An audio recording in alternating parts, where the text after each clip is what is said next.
one of the sets. And a lot of the scrapping was between Troy and the Diddy Kong. So it might have been Duck. I don't remember. But It'd be funny if it was. But now it's Troy and Duck, K-Rool versus Diddy Kong. So this is essentially what I mentioned earlier about, like, you can't just force your way into the heavy. You have to respect them a little bit. But it's definitely easier to think that you can because you're fighting K-Rool and not Kazuya this time. Yes. However, K-Rool always presents his own unique set of jank and character attributes.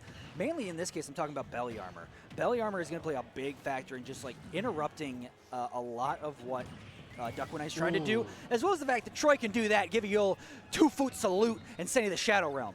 The thing that I mentioned during their the first double set is that Diddy Kong's partner was Richter, who could do like a lot of damage, or at least do some damage to the belly armor, compared to Diddy Kong that has like a lot of those like smaller hits sometimes. But when you're by yourself, you can't rely on another player to break that belly armor, or at least lower it for you. So I don't know if we're going to be seeing a lot of belly armor shenanigans in favor of Duck for this matchup compared to Troy. Troy's going to be getting a lot more off that, which, granted, he's playing the character, but... Yeah, as well as... Oh, my gosh, Blunderbuss coming in clutch. Colin did Donkey Kong, we need help. He's got his... We need the coconut gun. Yeah, coconut gun versus the Blunderbuss, but Wow. 160 still living. I mean, K-Rool is a big boy, and that is the issue we have been seeing with Diddy Kongs, where, like, against these larger characters, sometimes the smash attacks are not enough. It's going to be that up smash at 160 doing in Troy for the first stock. However, this is just going to be a hard-fought battle for Duck moving forward. Yeah, this is not looking good. Those couple of early stocks, those emphatic stock takes with, you know, spikes and things, just not helping Duck's case. And we're seeing more of Troy just take hold of it. Down air, up air, not enough off the top. Still has to recover, but bouncing off the stage. And Troy's going to go up 1-0. I did like what Troy did there, using the Blunderbuss like suction movement to bait Duck into thinking that he could punish it, and then he turned around to cover like the, you know, after he shielded, just to cover that ending thing to get the down air up smash. So it was really smart from him to use knowledge of his character that probably Duck wouldn't know, because how many K-Rools do you fight at this high of a level compared to other characters that, like, you're not prepared for the lack of end lag that Blunderbuss suction would have. What I see where you're coming from, but unfortunately I don't know if K-Rool is really the best case for that, because duck190, you got K-Rools on every Midwest state has a couple of good K-Rools. In Michigan, you got Copel, you got... we do not have any in Illinois. No, okay, but when you get to Indiana, Indiana's got quite a few. I know we got Brary. We're seeing, I don't know if Troy's Indiana, but we're seeing Troy right now. You have Wes as well, Indiana. So Indiana is well represented in the K-Rool matchup, as well as Michigan. So you're saying Duck should have known? I'm saying Duck probably does know. It's just Duck's still trying to figure out how to combat against it.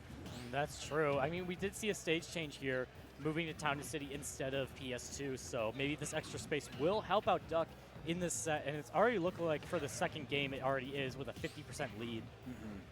That's another big important thing to see as the set develops is Duck's parry game. So things like parrying Nair is going to really help, because parry Nair up tilt is a great way to turn it around on K-Rool. Okay, well, Banana Pull getting him off ledge. Ooh, no, Town and City has a tall blast zone. Town and City to the rescue there, but dash attack is not going to save you.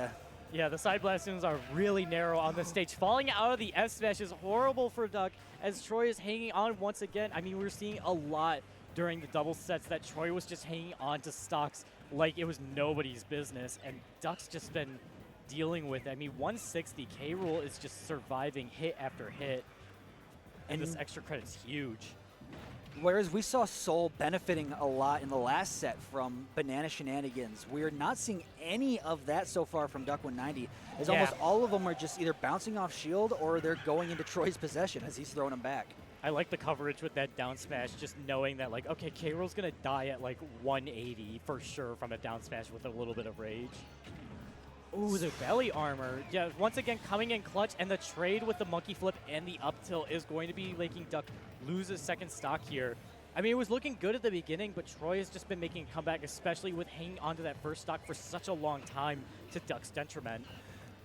what I'd like to see a little bit more from Duck is perhaps more monkey flip. We saw that out of Soul against Loafer to great success. Not seeing as much of it from Duck, despite the fact that Troy continues to really rely on shield. And once again, whenever I talk about what a player should do, they immediately come back and have advantage state. So just shows what I know. But forward smash from one side of the stage to the other is not going to really help it. I think the monkey flip really depends on if you start to get too reliant on it, Troy will catch on to it, as well as figuring out how it's going to interact with the belly armor, just if you go for that command grab or if you just punch right through it and just try to, get some damage while running past. Yeah, I see what you mean. So here we go. Once again, Troy living on to a high stock.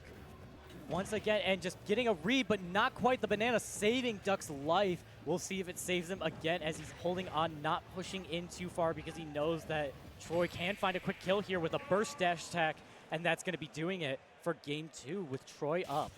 So we're learning that belly armor is in fact stronger.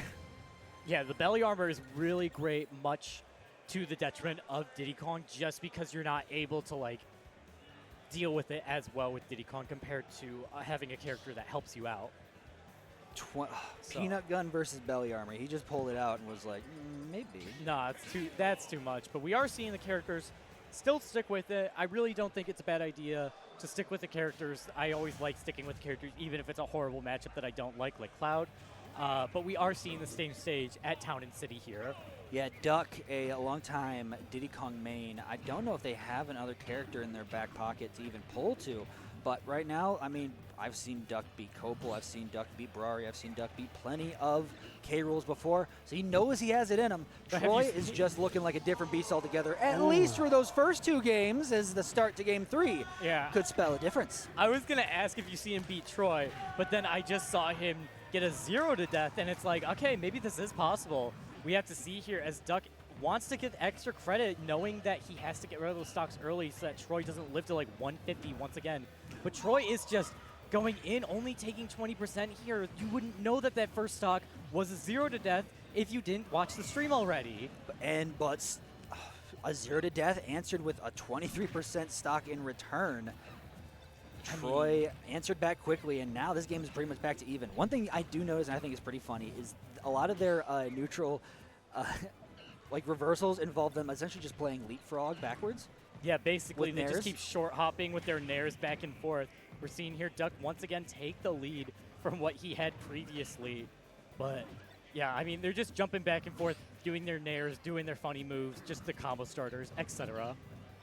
Duck in advantage state. Great spot dodge. Down air. Back air. Okay. Gets 135 to 31. Yeah. The double banana roll in F smash. Duck. That is some next level patience that you really love to see as the set goes on. Yeah, we're seeing Duck's it right learning. here. I mean, yeah, Duck is getting the hang of this matchup just a little bit more, but it only takes one from Troy to bring it back like he did earlier in this set. But Duck, once again, is not letting this chance get away as he has this lead and getting a lot more extra credit for it. Nair, okay, a little forward air. Great, like you were saying earlier, the parry on the Nair is going to be super important on this set. Yeah, that's been the really great thing Duck has been adapting to throughout this set. Just punishing those Nairs, not letting Troy get them for free, because it basically is like a free landing if you don't parry it. It really is. There's so much you can do with just a simple parry on a move like K. Rool Nair. We're seeing Duck really rely on the banana too, which is really what Diddy Kong always does. Not falling out of that F smash, but great DI, but Troy really can't take any more hits, and he still has to get rid of 2 stocks. That monkey flip will maybe, with a little bit of rage, definitely going to be doing that as Duck finds his way into this set, getting the first game here, 2-1, moving on to game 4. That was super important. Like that monkey flip. Like I was saying earlier, Soul utilized it so well in his set against Loafer that now seeing Duck really incorporate it into his game plan, starting to see more success on that side, finally getting a game. So what seemed like a night and day difference from games 2 to 3, can duck190 keep up the momentum as it looks like now we're going back to Smashville? Yeah, definitely the smaller stage, what we were seeing in the low Soul set with having less room for that center that you want to hang on to. Troy just wants to keep this close quarters as much as he can, and he's going to for the rest of the set, even if they move on to game 5 since he has that stage counter pick, unless duck190 bans this stage and leaves something else open. I'm trying to... Probably likely got rid of like Battlefield or like something. Just like closer quarter stages, but... Yeah, very, very likely. Yeah, this is probably more volatile of a close quarter stage for the two of them, and we'll likely just be staying here like we were in the previous set. Ooh, It's giving vibes of the first set we commentated just beforehand, but now on Smashville, though, I'm feeling this is more Diddy Kong leaning of a stage because of the way the duck190 has been applying pressure against Troy. It's just seemingly relentless, and Duck is doing a great job of staying evasive and while continuing to apply that pressure on the smaller stage. Ooh, punishing the dash attack, but once again, that was partly charged up smash and not killing still. Diddy Kong just cannot catch a break with the amount of knockback and damage output that he is putting out. Troy sucking in the banana with blunderbuss into him might be the downfall to this first stock that he was not anticipating. Peanut to cover the ledge just a little bit, just enough charge. Duck still has banana in hand, gonna get a little bit of a trip, but back throw from Troy. Yeah, not quite doing that. 200% on the Crocodile. Eventually, Diddy Kong does get to a point on some characters where tilts are the main killing factor and not the smash attacks. But we're not going to be seeing that here as a forward air. Going to be taking out that stock. I don't even think tilts will kill Rool from Diddy Kong until like 300 at least. Oh, and you... Ooh, big forward air. Crowd behind us starting to chant for duck190, but Troy shut those chants up lickety split with that forward air as we're back to pretty much even percents as duck190's trying to get things started again on Troy. Banana in hand. It's a lot of that cautious gameplay that we've seen Duck slow down in this set compared to previously at the beginning, much like Soul did when fighting Loafer. It's exactly. You have to find the speed limit on the highway, so to say, in this case. You can't go too fast because Troy will be able to turn things around on you and send you the Shadow Realm. Can't go too slow because then you give Troy too much time to think. And right now, Duck is playing in that perfect Goldilocks zone. Yeah, he really playing a good game of Diddy Kong Racers right here. Just keeping that banana count right and healthy as he finds a dare spike right there. And Troy answering back, but finding the curse of too high of a blast zone. Not quite getting what he needed. Big damage coming out here as Duck pushes this momentum in his favor. They are landing back-to-back. They're just taking turns landing the biggest moves they can. It's incredible that Duck is still only on 2 stocks here as the Rocket Barrels did land at the end of that combo. 78% to 131. Troy gets back throw at ledge. That'll do it to put us to the last stock environment for these two. 78% is still a scary amount of damage on a Rool. Yeah, checking him out at the supermarket. He's going to find a sale on that kill. Can he find one more to close out this set? We'll see right here. There's a lot of big damage being thrown around by Troy right here. And a read, not quite, but getting a huge hit. Shot, he does it. Wow. What an insane turn of momentum from Troy.